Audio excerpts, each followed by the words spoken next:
first thing you have to do when you even begin to try to understand a phenomenon like the Haitian zombie, which is just one thread woven through the fabric of this amazing culture, is to sort of eliminate from your consciousness all your preconceptions. In 1982, Harvard ethnobotanist Wade Davis traveled to Port-au-Prince to investigate the biological underpinnings of the Haitian zombie. As early as 1938, Zora Neale Hurston found there was a voodoo potion that could induce a death-like state, though she concluded the ingredients were so guarded, no sorcerer would ever reveal them. Wade Davis did what Hurston thought impossible, and over the course of 4 years, he gained the trust of several voodoo sorcerers, uncovering the ingredients of the secret potion and documenting his experience in the 1985 bestseller, The Serpent and the Rainbow. Though Davis is quick to say he's not a zombieologist, he's still considered the world's leading authority on the Haitian zombie. Now, what is a zombie? A zombie, by folk belief, is a living dead. It's an individual who has been brought to his demise by sorcery, passed through the grave, or at least passed through a kind of a state of death, and then somehow magically resuscitated. Zombies were almost deemed to be off limits for serious academic research. But Lamarck Douillon had found this really extraordinary case of this man called Clarius Narcisse.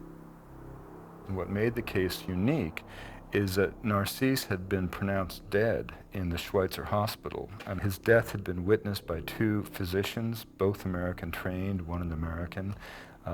There were impeccable records describing his pathology at the time of his demise. 18 years later, this man claiming to be Clarius Narcisse turns up in his home village, claiming that he'd been made a zombie.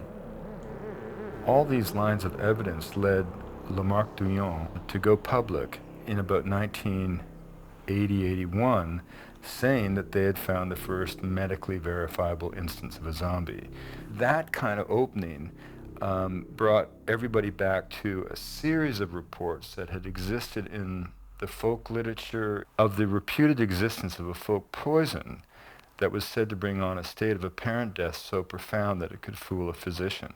Lamarck Douillon had tried for some time to secure the formula of that preparation to no avail, and that's why I was sort of brought into the investigation.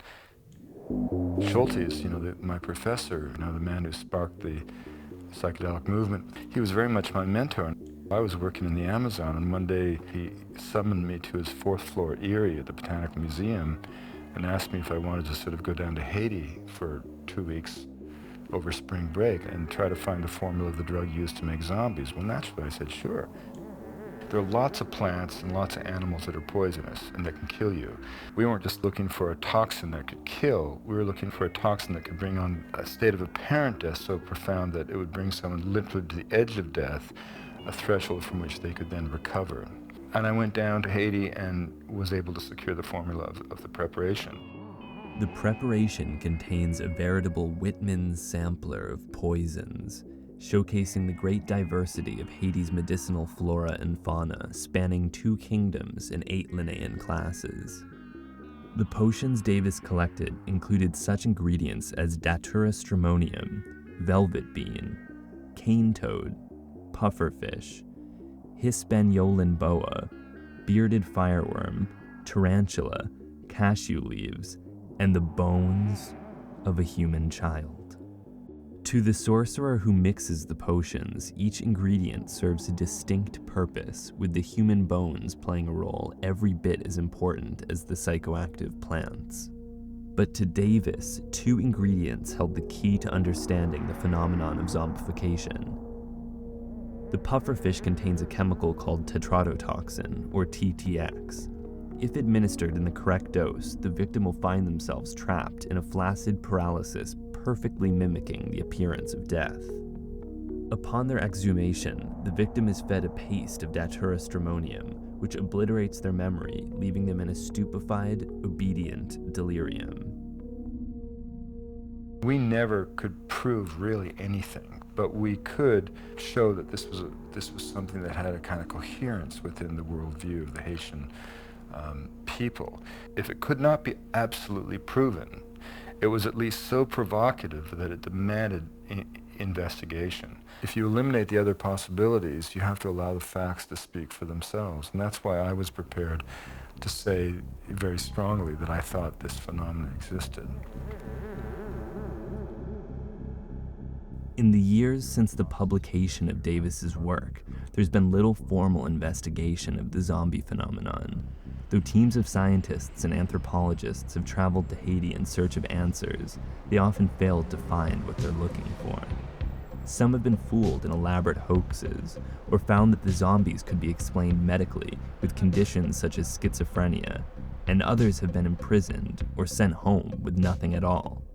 In Haiti, the use of this powder is a crime on par with murder, and those who concoct it do so with the knowledge that it will be used to destroy a human life. In light of all this uncertainty, I will travel to Haiti to investigate the zombie and attempt to collect poison samples for the first chemical analysis in almost 30 years.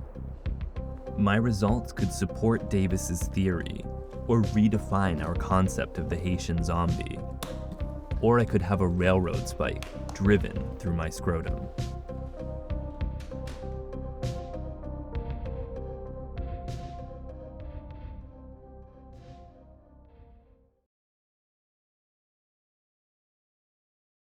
Christianity, Judaism, Buddhism, Islam, Hinduism, whatever, there's always one continent left out, sub-Saharan Africa, and the tacit assumption being that black people had no religion. Well, of course, by ethnographic definition, they did.